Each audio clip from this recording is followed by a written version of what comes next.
రెండో విడత పంచాయతీ ఎన్నికల కౌంటింగ్ ప్రారంభం ముందుగా పోస్టల్ బ్యాలెట్లు ఓట్ల లెక్కింపు మొదలుపెట్టనున్నారు. సర్పంచ్ వార్డు మెంబర్ల బ్యాలెట్ పత్రాలు వేరు చేశాక కౌంటింగ్ మొదలుపెట్టారు. రాత్రి వరకు కౌంటింగ్ జరిగే అవకాశం ఉంది.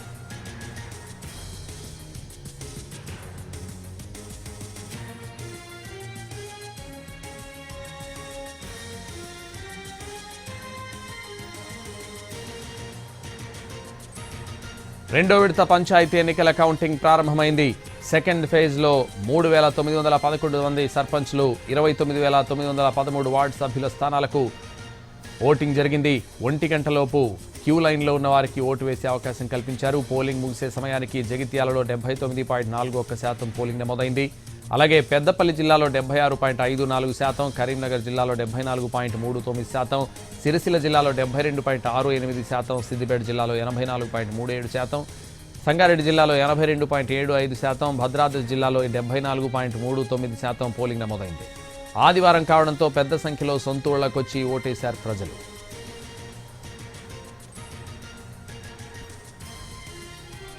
కౌంటింగ్ ప్రక్రియలో ముందుగా పోస్టల్ బ్యాలెట్ ఓట్లు లెక్కిస్తారు. సర్పంచ్ వార్డు మెంబర్ల ఓట్లను వేరు చేసి కట్టలు కట్టాక కౌంటింగ్ చేస్తారు.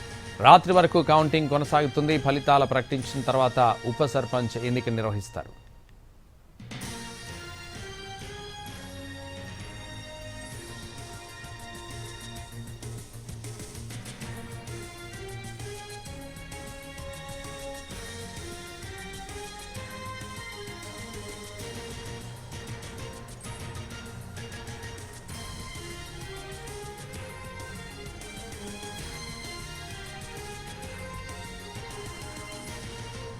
రెండో విడత పంచాయతీ ఎన్నికల కౌంటింగ్ ప్రారంభమైంది. సెకండ్ ఫేజ్లో 3,911 సర్పంచ్లు, 29,913 వార్డు సభ్యుల స్థానాలకు ఓటింగ్ జరిగింది. 1 గంటలోపు క్యూ లైన్లో ఉన్న వారికి ఓటు వేసే అవకాశం కల్పించారు. ఇదే విషయానికి సంబంధించి మరింత సమాచారం మా ప్రతినిధి సుధీర్ లైవ్లో అందిస్తారు. సుధీర్,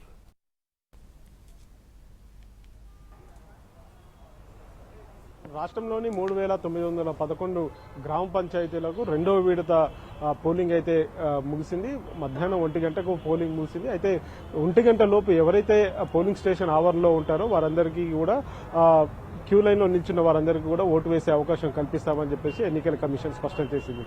అయితే ఇప్పటి వరకు చూసుకున్నట్లయితే 2 గంటల టైం కావస్తుంది కాబట్టి 2 గంటలకు కౌంటింగ్ ప్రక్రియ ప్రారంభిస్తారు. అదేవిధంగా ప్రజెంట్ కౌంటింగ్ కి సంబంధించి చూసుకున్నట్లయితే ఆ బాక్సెస్ ఏవైతే ఉంటాయో సీజ్ చేసిన బాక్సులన్నింటినీ కూడా విప్పి అందులో ఉన్న బ్యాలెట్లన్నింటినీ కూడా సెగ్రిగేట్ చేయడం జరుగుతుంది. అంటే సర్పంచ్ కు అదేవిధంగా వార్డు మెంబర్లకు సంబంధించినవన్నీ కూడా బాక్సెస్ విప్పి అందులో నుంచి ఆ బ్యాలెట్లన్నీ కూడా తీసి దాదాపు 25 బండిల్స్ కట్టడం జరుగుతుంది. ఆ తర్వాత తెల్ల పేపర్ కు సంబంధించి అది వార్డు మెంబర్లకు సంబంధించిన ఓట్లు, అదేవిధంగా పింక్ పేపర్ కు సంబంధించి అది సర్పంచ్ కు సంబంధించిన ఓట్లు.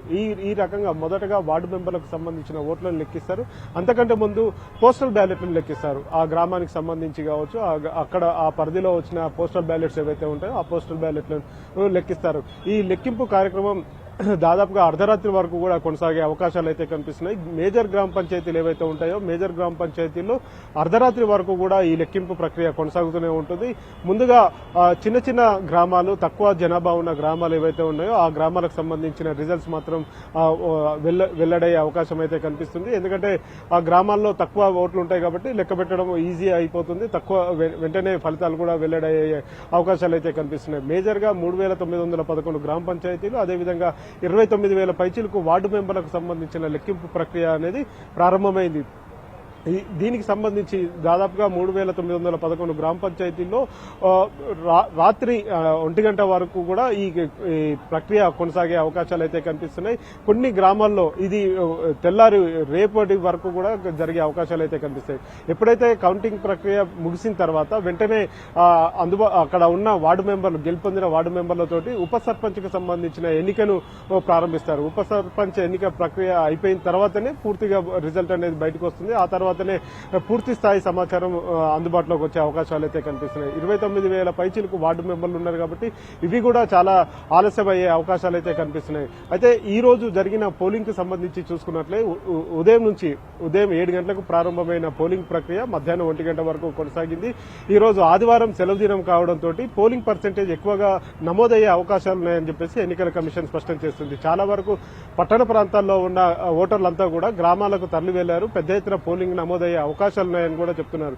అయితే కొన్ని జిల్లాల్లో మాత్రం కొంత పోలింగ్ శాతం తక్కువగా నమోదైనట్టు కూడా తెలుస్తుంది. వాతావరణ పరిస్థితుల కారణంగా ఉదయం ఎక్కువగా చలి తీవ్రత ఎక్కువగా ఉన్న ప్రాంతాల్లో కొంత ఆలస్యంగా పోలింగ్ నమోదైనట్టు కూడా తెలుస్తుంది. ఇందులో ఆదిలాబాద్ జిల్లా కావచ్చు, ఇటు ఖమ్మం, భద్రాద్రి కొత్తగూడెం జిల్లాకు సంబంధించి కూడా కొంత పర్సంటేజ్ తక్కువగా ఉన్నట్టు కూడా తెలుస్తుంది. గతంతో పోల్చుకున్నట్లయితే గత మొదటి విడతలో దాదాపు 84% పోలింగ్ నమోదైంది. ఇప్పుడు అది ఇప్పటికీ అందుతున్న సమాచారం మేరకు 80% క్రాస్ అయినట్టుగా కూడా తెలుస్తుంది. పూర్తి స్థాయి ఫలితం అంటే పూర్తి స్థాయి పోలింగ్ కి సంబంధించిన పర్సంటేజ్ కొంత ఆలస్యంగా వచ్చే అవకాశాలు అయితే కనిపిస్తున్నాయి. ఎందుకంటే 1 గంట తర్వాత ఎవరైతే క్యూ లైన్ లో నిలుచున్నారో వారందరికి సంబంధించిన ఓటింగ్ పర్సంటేజ్ కూడా ఇటు ఎన్నికల కమిషన్ క్యాల్కులేట్ చేయాల్సి ఉంటుంది. కాబట్టి మొత్తంగా 31 జిల్లాలకు సంబంధించి చూసుకున్నట్లయితే 31 జిల్లాలకు సంబంధించిన పోలింగ్ పర్సంటేజ్ రావడానికి ఇంకొంత సమయం పట్టే అవకాశాలు అయితే కనిపిస్తున్నాయి. జిల్లాల వారీగా చూసుకున్నట్లయితే ఎక్కువగా వరంగల్ జిల్లాలో ఇప్పటిగా అందుతున్న సమాచారం మేరకు